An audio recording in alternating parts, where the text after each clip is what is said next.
So what's up? Tayo pong muli ay nandito po sa atin pong Iza TV, no? And we are always willing to help, especially po sa ganitong sitwasyon.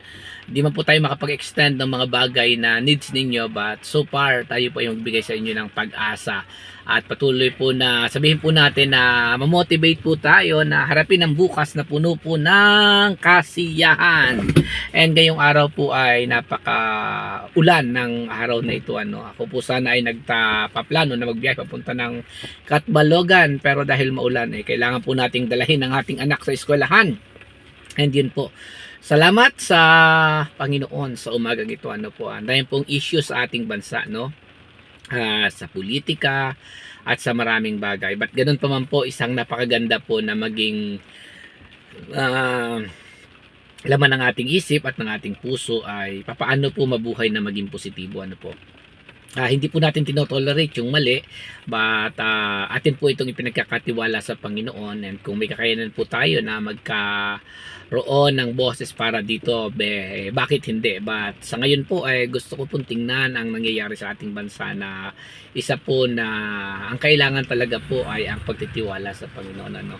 Ako po ay gustong i-encourage kayo na sa sitwasyon ng ating bansa, pataas ng pataas ang bilihin. Dati po last 2 years ay meron pa po nabibiling 35. Ngayon po hirap na hirap tayo sa 35. 45 po yung pinakamababa na kilo ng bigas. But ganun pa man po, mahal ng bigas. Pero isang bagay pong alam ko, mahal po tayo ng Panginoon. Kaya yun, sa umaga pong ito, gusto ko po na sabihin sa inyo sa araw na ito na maging positibo po tayo. Hindi po natin kailangan maging critical sa lahat ng sitwasyon, pero kailangan po natin maging at ease at peace sa lahat ng pagkakataon para makapag-isip po tayo ng tama, makagawa po tayo ng tama. At yun po ay akin na pamanhik, no? Marami po tayong pwedeng pag-usapan. Actually po, maraming issue pag bukas nyo po ng social media. Sometimes hindi na po tayo sabihin natin na makakilos ng tama, na stress tayo.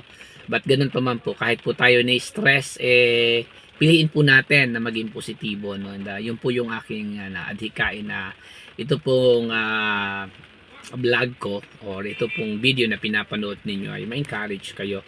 Sabi po na salita ng Diyos is mapalad ang taong nagtitiwala sa Diyos kaysa sa tao, no?